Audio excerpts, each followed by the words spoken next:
m'appelle Badr Belhassan, je suis un acteur associatif de la culture scientifique et technique depuis une vingtaine d'années.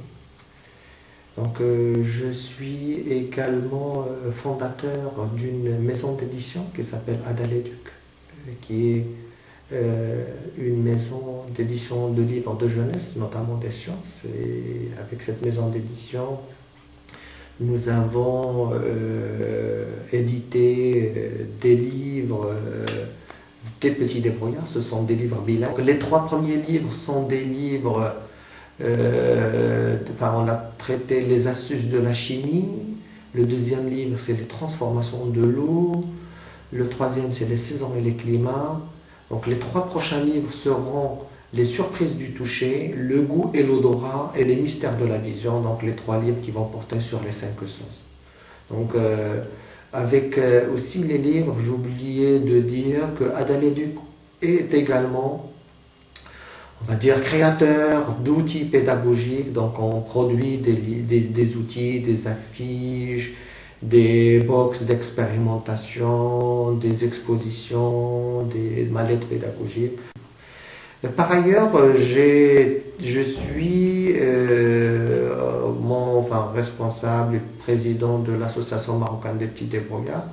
Donc, vous connaissez les petits débrouillards à l'échelle internationale. Ils sont une création canadienne qui date de plus de 25 années et qui regroupe maintenant une quinzaine d'associations nationales à l'échelle européenne, africaine, canadienne et du Golfe aussi. Ils sont très dynamiques.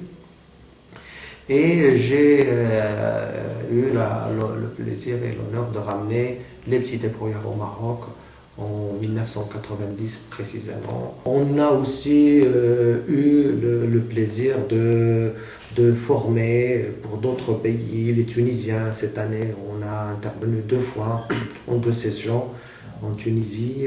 Au Bahreïn aussi, l'année dernière, nous avons intervenu pour le compte de l'ambassade de France. Donc on intervient aussi soit de manière individuelle ou en co-animation avec soit l'association française, soit des associations nationales, locales. Et la nouvelle de septembre de cette année, c'est le domaine des petits débrouillards qui est la ferme pédagogique, le centre d'éducation à l'environnement, en partenariat avec une famille.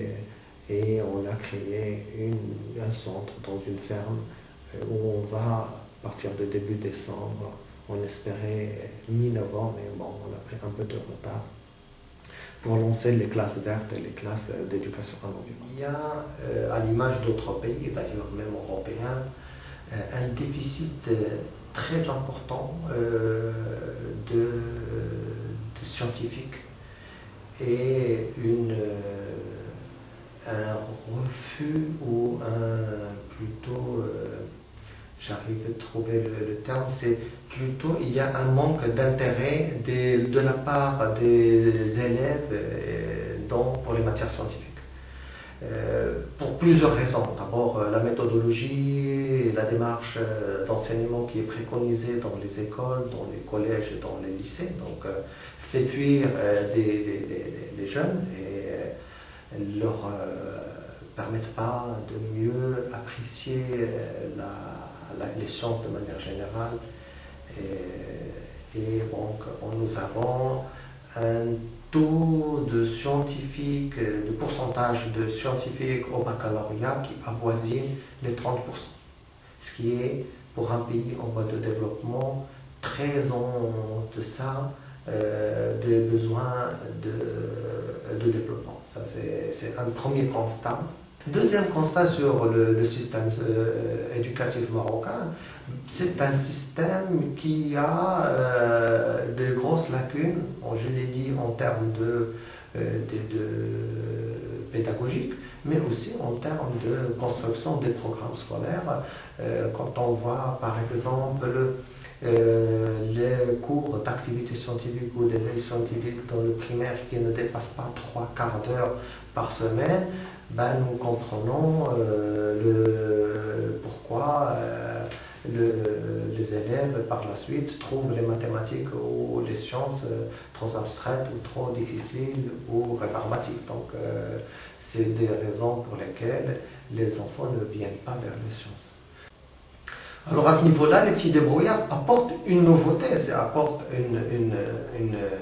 une démarche, bon, la démarche expérimentale qui permet de faire aimer la science. Le défi du Maroc à travers la nouvelle charte de l'enseignement et de l'éducation, c'est de passer à 70% de scientifiques à l'horizon 2010. Les statistiques de manière générale, bon, ou bien les évaluations qui ont été faites, soit par l'éducation nationale ou par les académies des sciences, c'est ce refus ou ce désintérêt général, c'est principalement au manque de formation pour des enseignants, aux non-conformités des méthodes pédagogiques et également des moyens mis en place pour attirer les enfants, les élèves vers les sciences. On commence tout juste de voir quelques initiatives d'universités, d'académies, de centres de formation et d'enseignement supérieur qui commencent à créer des clubs scientifiques, des structures de vulgarisation. Et bon, là, il faudrait tirer l'attention que depuis maintenant tout juste 3-4 ans, on a commencé à voir un foisonnement important des acteurs de la culture scientifique et technique. Donc vous êtes plutôt optimiste pour la suite? Très optimiste et des petits débrouillards maintenant qui commencent à prendre de l'ampleur et avoir plus de notoriété sur le champ éducatif et social et associatif à l'échelle nationale. Et pour la culture scientifique et technique, parce que nous voyons un certain nombre d'initiatives qui se développent et je crois que les choses avancent et avancent très très vite. Le Maroc avance et pourquoi pas la culture scientifique et technique.